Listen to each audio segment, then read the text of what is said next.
It's a sleepy bara. My favorite part is the little, for the one paw that goes under the face, and the little roll of fat getting squished up. It's very... My dogs do that when they sleep on their hands, and it's very cute. So I did it here. Hello from a month later. Yeah, it's February 7th. I have finished all of the sculpting required for the project. Finished a couple days ago. I've been kind of sitting on my thumbs for a few days just as a bit of a break. So I'm just doing a quick little update here. I'm going to just kind of show you some of the models that I sculpted. Well, all of them, I guess. Also fill you in a little bit on some of the elaborate backstory that I have created, because of course there's an elaborate backstory. Okay. So this is the one in the middle. This is my machinist. Her name is Marlena. The entire army, I decided, is from Space Brazil, wherever that is. Look, we have Space China and Space Japan. We can have Space Brazil. And that was chosen in part because... part because I had a visual that really worked well for, but also because one of my friends is from Brazil, and that way I can make her name all of the characters for me, and she has now done that, so I'll be using the... I'm referring over to the spreadsheet she made for me. So, this is Marlena, who is the grandmother. She's like a 60-year-old woman. She's been operating the, robot mercenary company for, 30 years.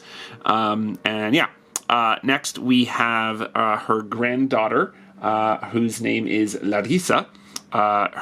She's going to be my tech bee, and she remote in the fluff. She remote pilots the remotes, the spider bots, and she's short. I mean, I really like sculpting characters at different ages. So this is a character where I actually got to go in and get a skeleton for a 12-year-old child, and and then built the model. And as you can see, she's a lot shorter than Marlena, but and then over here we have Tavinho, who is the grandson. He's sculpted at skeleton scale for an 8-year-old. He doesn't really participate in the combat operations of the robot mercenary company, but he takes care of the capybaras, which we'll get to in just a second. And you can see he actually has a capybara. He's kind of holding it up. He's lifting it up on his shoulder. That pose was kind of fun to work on, actually. Normally it's really kind of a pain in the ass to sculpt two models closely touching each other, and trying to get the bodies lined up and stuff, but I found that one went together pretty well, so I was pretty happy with how it came out. And then, speaking of capybaras, hey, look, here's all my capybaras. So, these are my space capybaras, which are distinct from... I'm almost out of battery. Distinct from normal capybaras in that they're twice the size. I doubled the size just because it made the skeleton a lot easier to wire, and it made them a little easier to see. And they're still, only a third of the height of an adult human, so they still seem okay. And I've got 7 adults and 3 tiny little babies. The babies are probably just going to be on the bases with the adults. These have names as well. She chose to name them all after Portuguese poodle names, which I thought was really funny. So they have names like Lily and Lulu and Princesa and Mel and Lady and Belinha and Jujuba, Lola, Perola, Marcos, one of them's a boy, and Pacosa. Excuse me, Pasoka, sorry. They were a lot of fun to make, and in the fluff, these climb inside the tags. The tags open up, and these are the pilots. It's kind of really hard to see now, but they have like a cybernetic implant underneath their ears, and that's what they use to connect in with the thing. And that's all the scratch sculpting. I have to go really fast because the battery's almost dead. This is my cutter, which has been posed to fit into the recharging station, so just a flat pose, which I still think looks pretty good. And then up here we have the one that took the most work, which was the Tikbalang, which is going to be crouching on the edge of the roof. And so he's in his, like, as I've been calling it, my Batman crouching on a gargoyle pose. So yeah, that is the army. That is all the models. Oh, and then my, like, bucket of remotes. You know, whatever. They were not converted in any way, so this is just mostly looking at the conversions. But anyway, so these are the models that will that the army will consist of. Currently all unpainted. I am now back to working on the truck. I have until the last day of February to finish the truck. I have all of the next work week taken off, and then I'm back at work for 1 week, and then I have another work week off. I am working half-time between now and Adepticon to finish this project, because HR desperately wanted me to use my vacation bank, so this is how I'm using it. Yeah. Alright, so desperately out of battery, so I'm going to hit the stop button now. But yay, there's the army update at the end of January. I more or less finished what I was aiming to finish.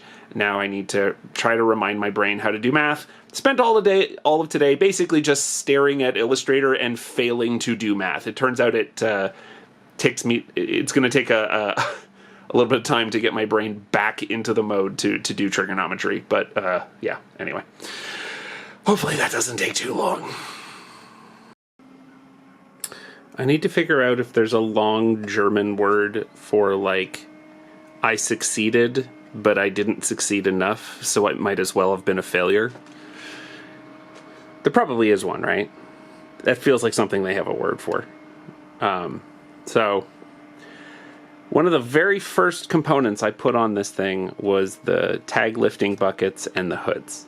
And the problem I had with they worked, but the problem I was having at the time, very early in the project, was that the hoods didn't stay up. They needed some kind of attachment mechanism to hold them to the top. I said at the time, like, oh, I need to figure out some way to attach it with, like, a clip or a magnet or something. So time passed, months passed, and I finally needed to actually build that, and I felt that a magnet was the best way to go about it. And I did a bunch of tests, and I tried to figure out, like, if I put 2 matching magnets on opposite sides of what amounts to 2 sheets of cardboard, is there still enough attraction between them to pull it? And it turns out, yes. Yeah, there is. And, you know, it was going to have to be very precise. I was going to need to make sure that the components are, like, very flat and very precisely lined up so that they're close enough for the magnets to act on each other. But I was like, I feel reasonably confident that I can do that. And so I went ahead and I built it. And the good news is I was successful, because I can now put that up and it stays up. And all 4 of them do that. Although you maybe just saw a preview of the problem. Right? I can make them stick. The problem is it's very weak. Right? I can hold them up, but, like, literally, here, I'm going to blow on it. Right? So it doesn't take much to make them fall. And it's like, okay, well, is this good enough? Right? Is it good enough to have a mechanism like this that kind of holds, but if you literally breathe on it or bump the table or do whatever, it falls? Is that a good enough thing? I think the answer is no. I think the answer has to be that this is not good enough, and I need to figure out a totally separate mechanism to hold these up. Which almost makes it so that I shouldn't even have bothered with the magnet. Right? Right? Like, if I put a second mechanism in, Like, for example, something mechanical is probably what it would end up being. You know, like something under there, I lift it up and then I hit a little switch and it just puts an arm in the way. Like, that's actually probably one of the easiest things to do. I have an arm that's normally pointing to the left, but I can lift it up and I can pull it outward. And then it just kind of, the arm just sits under here and then it can't fall. Right? And like, sure, yeah, I could totally make that. And it would work. And should I just have done that to begin with? Probably. Probably should have just done that. Would it have been a lot easier than fucking around with magnets? Absolutely, too. Yeah, it would have. So yeah, that's why I need my German word. I mean, the thing I was trying to make technically worked. They all technically go up and they technically hold, but it's so flimsy, and I don't even think, like, because, you know, the way that I need these things to hold is I'm going to sit this on a table to be judged for painting during a tournament, right? So it's going to sit on a table, and people are going to be bumping into the table, people are going to be walking past, people are going to be doing all kinds of stuff, and there's no way that it's not going to take enough to make these things fall down, right? Bonk, bonk. That one holds up not too bad. It depends on the exact tolerances of each piece, and so some of them go in better than others. But it's just like, it's irrelevant. It doesn't matter. I can't. It's not good enough, and I need to make another one, and I'm sad. Like I said, it's the piece I want to replace it with isn't even hard to make. Like, that's not even the problem. It's just the fact that I mightn't even have bothered. Yep, that's it. Anyway, I'm gonna go figure that out now. I even know exactly what it looks like. It's so frustrating. It's so frustrating. Alright. Update. It works now. So, here's the magnet part that kind of works but doesn't stay. But now there's a little arm under here, and I can just swing it out, and it just jams underneath the edge of the hood. Can't really see it very well, and there you go. That's all it is. It just jams in, and then it. Oh, hey, cool! That was the first test where it didn't work. I did a bunch of tests where it did work. Cool. Well, I'm excited to say that it doesn't work. Hi, welcome to the dollhouse. I've spent the last week building the living space on top of the truck. So here's where they drive. There's going to be a little more detail filled in over here at some point. But yeah, this is where they do all of the being alive things. So over here on that side we have 2 of the beds, and then that's going to be the bathroom. Over here we have part of the kitchen. There's like a coffee maker, the garbage slots, some counter space, a sink with a tap, and over here is where they eat. It's like a diner style booth. Over here is the barbecue. It's where they cook. On this side we have general storage mostly, but also the 2 on the right are the fridge and the freezer. And then on the other side we have the shower and the other 2 bunks. So yeah, that's my lovely little dollhouse, which I'm very pleased with. I'm going to be adding a few more details, stuff stuck to the walls, and I don't know, maybe make some dinner plates or something. But yeah, that's basically it. Looks pretty good. Yeah, so I mean, the really cool news is we're getting short on like big things that need to be added. So I mean, just looking at everything, right? There's a little bit more stuff that needs to be added to this area. There's the okay. The biggest thing remaining is the roof over here. It's going to be more of this style of roof, and it's just going to be larger and up over here. It's going to be hard mounted to this area. It's going to be awning's going to go over here, and there's going to be like a support probably on this part, and then it's going to project backward over here. The awning is going to have a lifting up section because basically, okay, so it's going to be a hinge here, and it's going to fold up so that I can then also slide back this section, and then that's where I change the battery. So I'll flip up the awning, pull back the kitchen, and then pull the battery out, and then it slots back in. Yeah, so the roof is the next big section to add. Well, I don't know if it's next, but it's the biggest section remaining to be added. The other biggest section to be added is the cargo on the back, which is going to include crates and cargo netting and other things. Which, that was, I had said much earlier on that was going to be one of the last things I do. And yeah, we're getting toward the last things that I do. So, yeah, there we go. And then there's some miscellaneous stuff like the wiring on the back needs to connect to the wiring on the front, but that might actually happen after painting.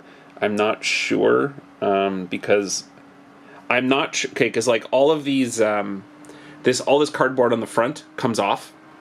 All this cardboard on the roof comes off, and the back comes off. So, like, theoretically, I can actually take all of that off of the frame and paint it separately, and then put it back on, and that might make things easier. I'm not sure.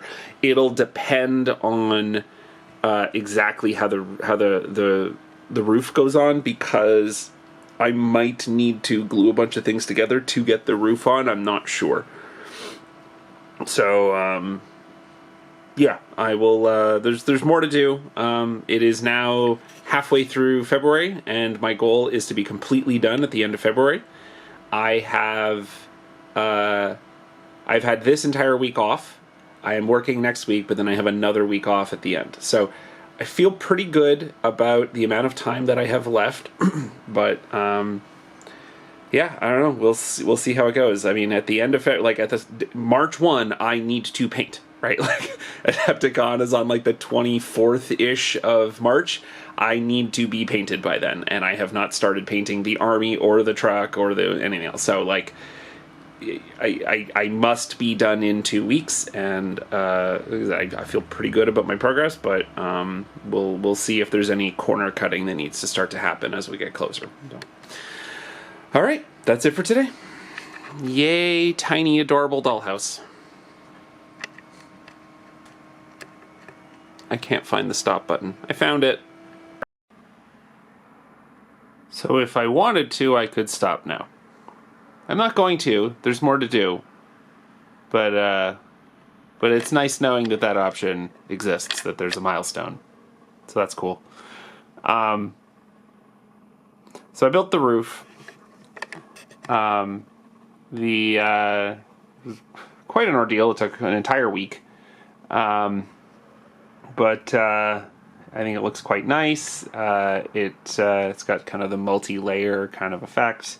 Initially, it was just going to have the first two, but when I actually put it on the upright support today, it was too narrow, because I made some adjustments to the walls late in the process that then made them wider than the roof. So I had to add the little lip at the bottom.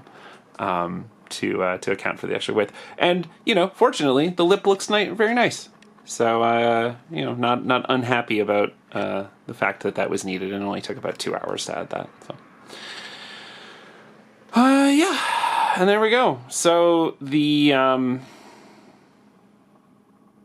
that's basically it. Like that's it for like major components that need to be here.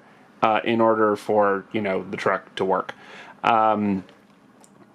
There are additional things on the to-do list. I have now the next 5 days, I am off work, and I am going to use those days to do, cleanup of the remaining to-do items.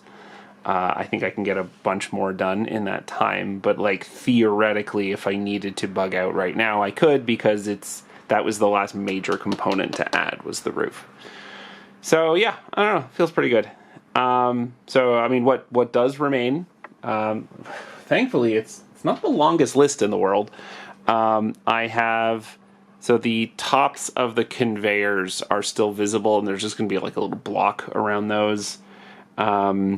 I've built the cages to go around the conveyors that the remotes to wrap around the remotes.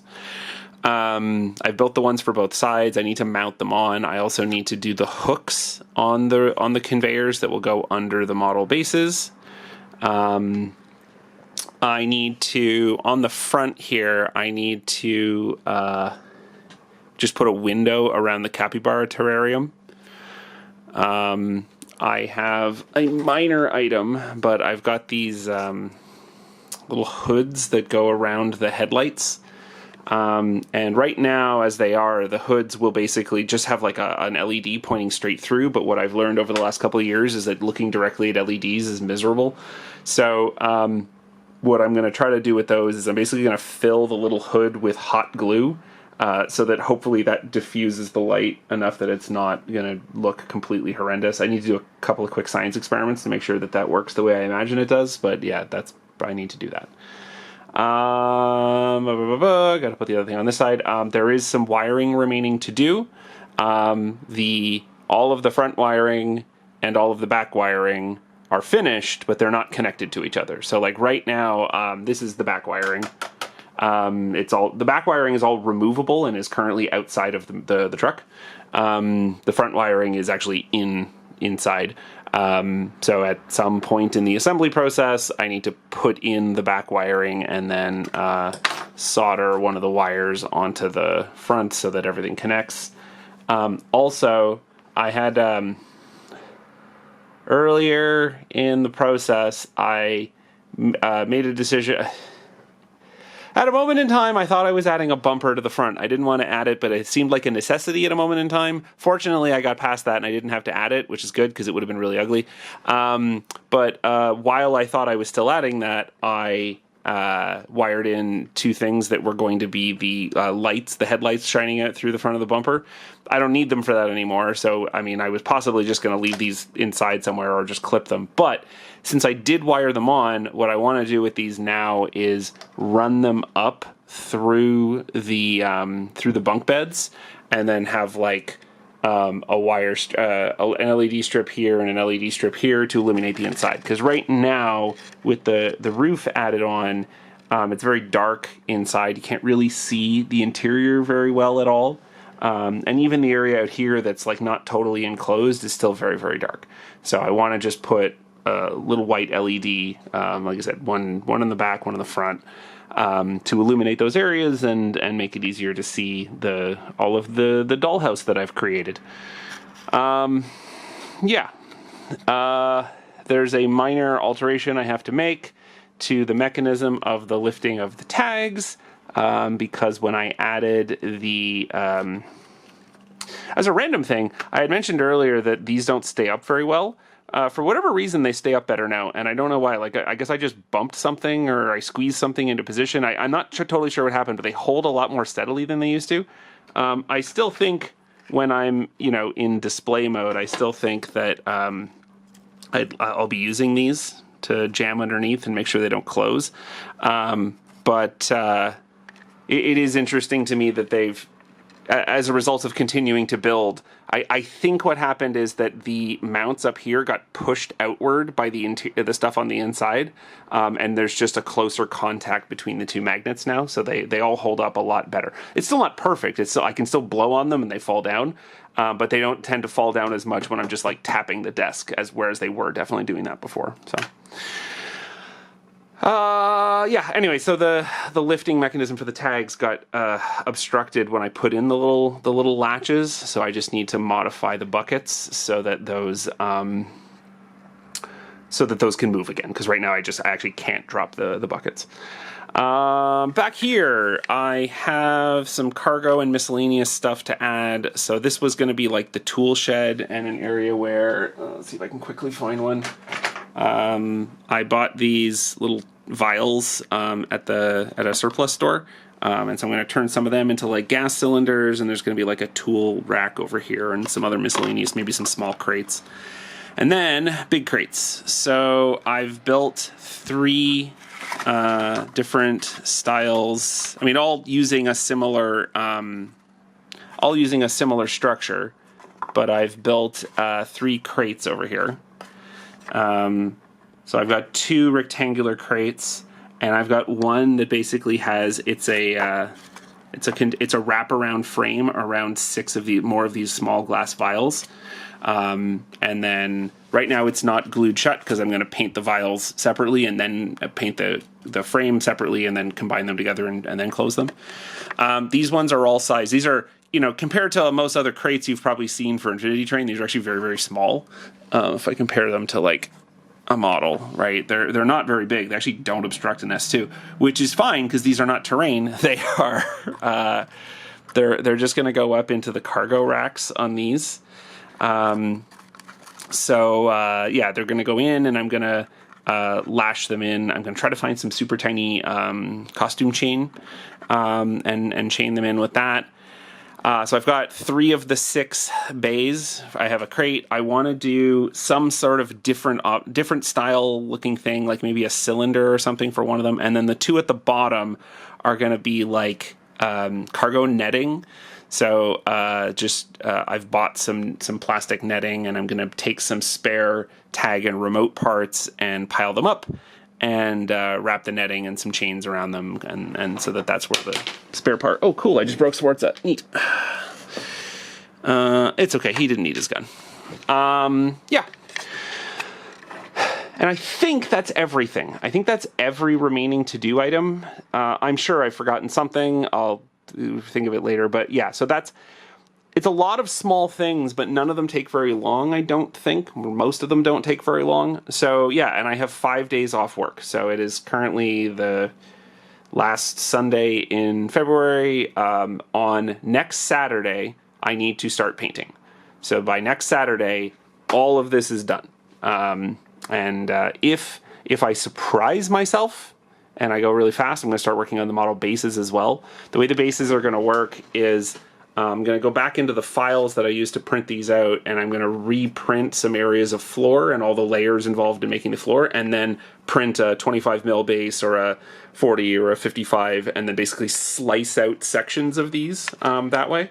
And then that's just going to be what all of the bases are going to be either like the flooring up here, or the flooring back there, or the remotes are all most of them are going to be this conveyor pattern.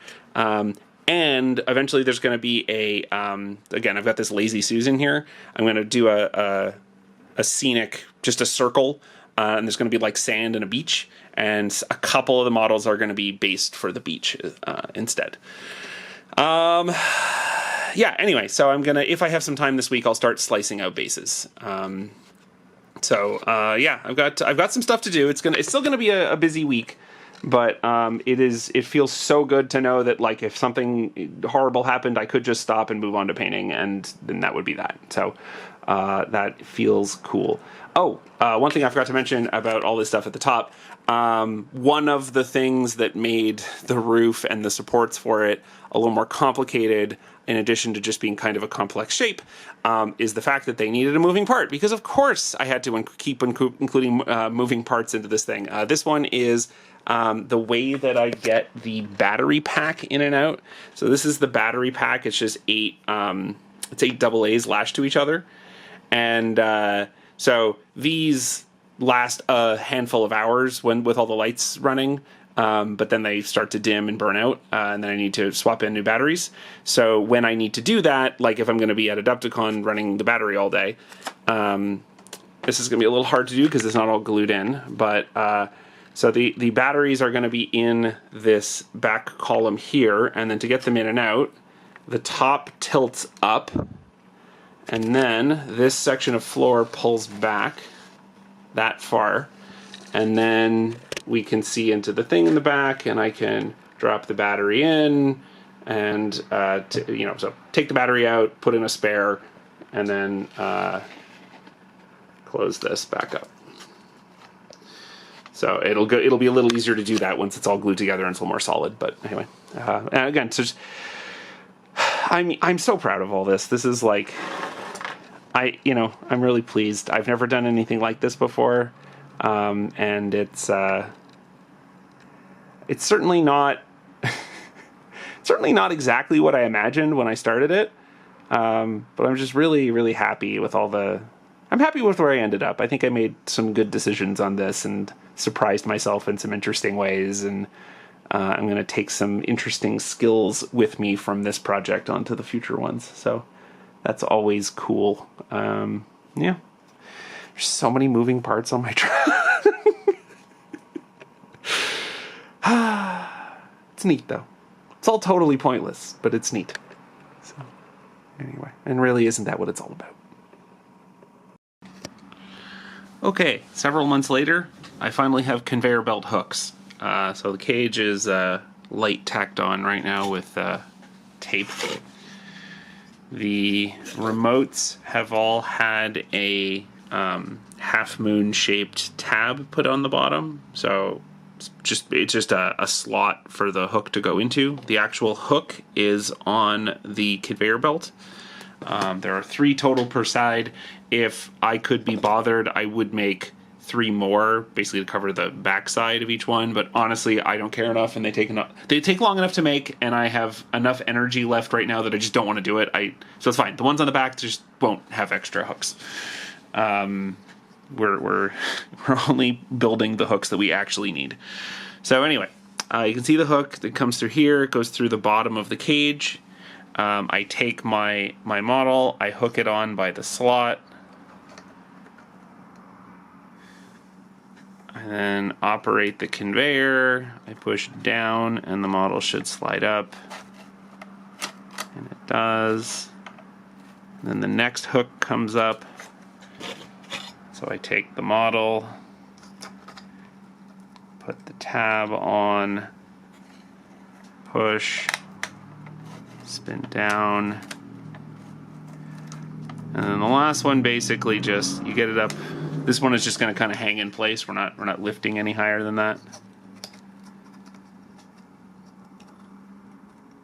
And it just kind of hangs like this. I can get it a little higher up to make it, because it hangs really floppy, but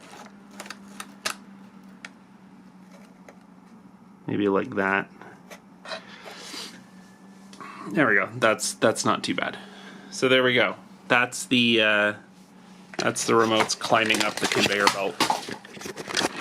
And then they end in kind of this position.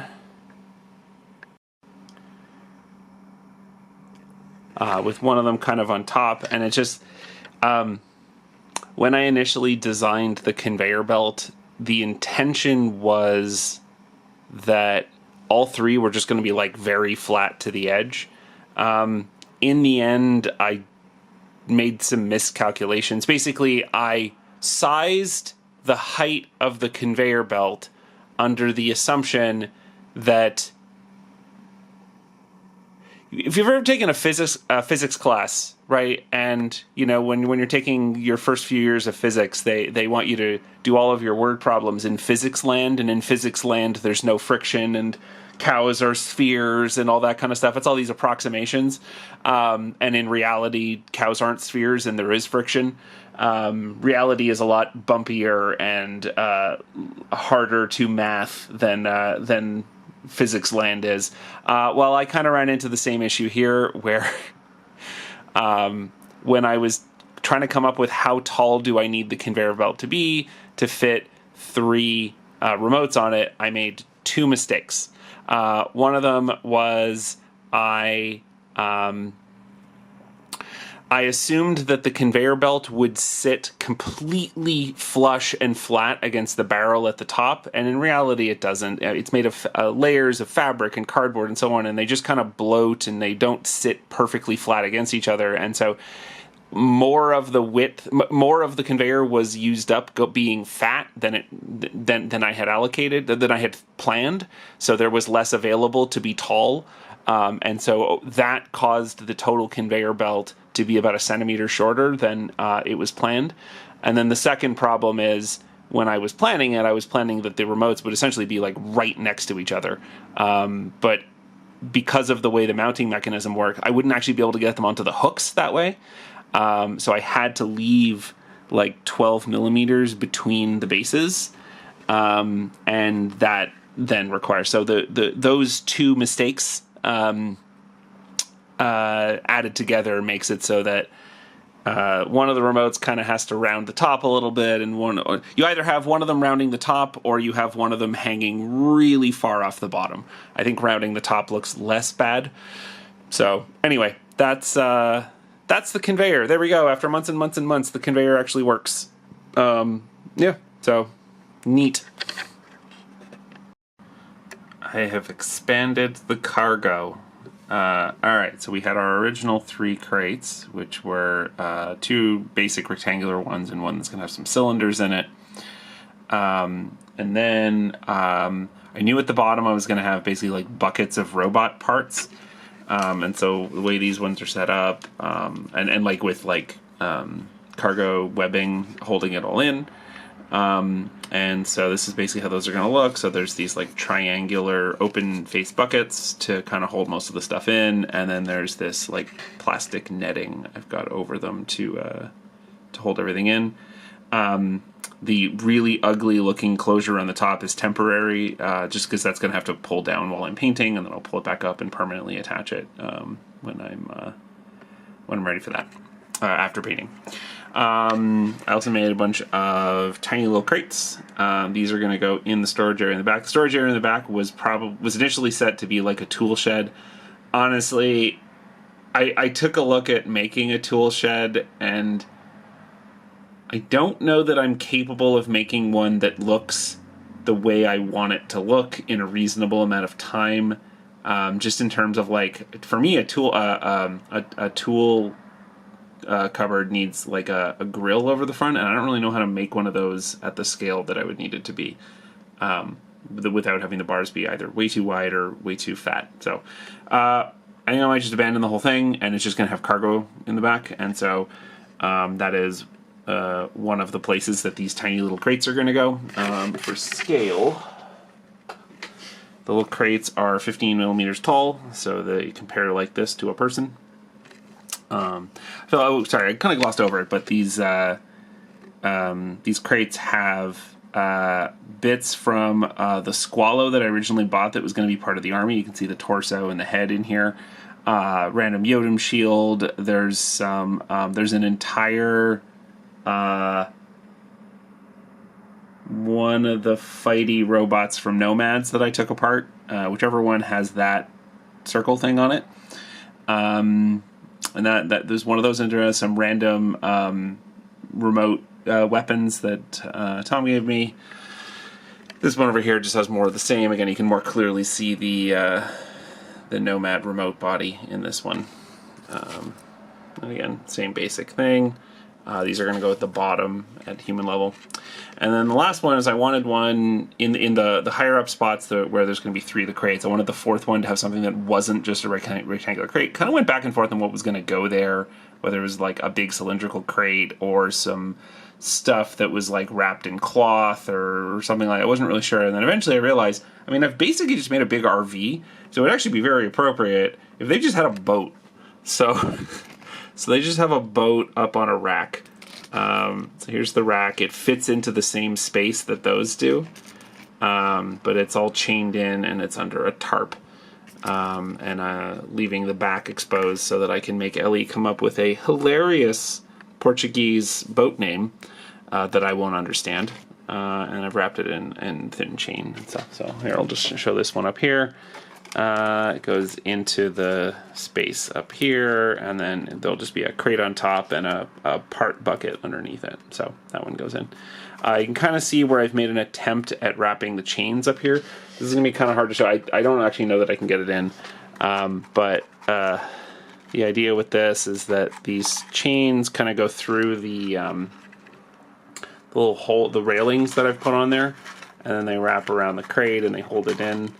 I'm finding it actually pretty difficult to come up with a wrapping method for the chain around it that holds it in and doesn't look stupid. I'm confident there is a way to do it. I just haven't come up with it yet. So I need to play around with that a little more, and that like gets, you know, multiple layers on top of each other with chains. Anyway, I need to play with it a little more to figure out exactly how they're going to go in. But that's essentially, here, I might as well mock one up since we're here. So there'll be like a part bucket at the bottom, and then on this side there's going to be the boat. So that's essentially what the cargo on the back is going to look like. It's going to have the parts at the bottom and then a boat and a crate, and the other side is going to be crate, and then part bucket. So, and then this area in the back here that is hard to, here, I'm just going to take this off. This area in the back is where the little baby crates are going to go. Sorry to keep updating the zoom on this thing. Little baby crates, and I think I want to make at least one more different size of crate. So obviously these have to go in a way that the door still closes. There's going to be, maybe I don't have to make another size crate because maybe it can't really fit that much, but there's going to be some tall cylinders in here,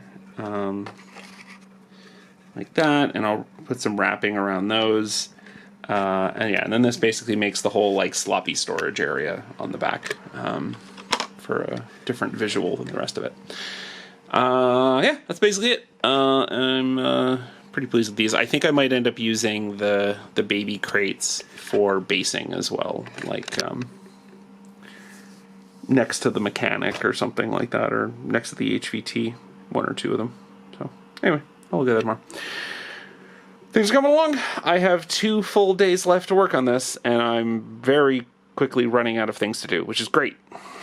So, woo! It does appear that I will be able to start painting on the weekend. So, that is cool and great. All right.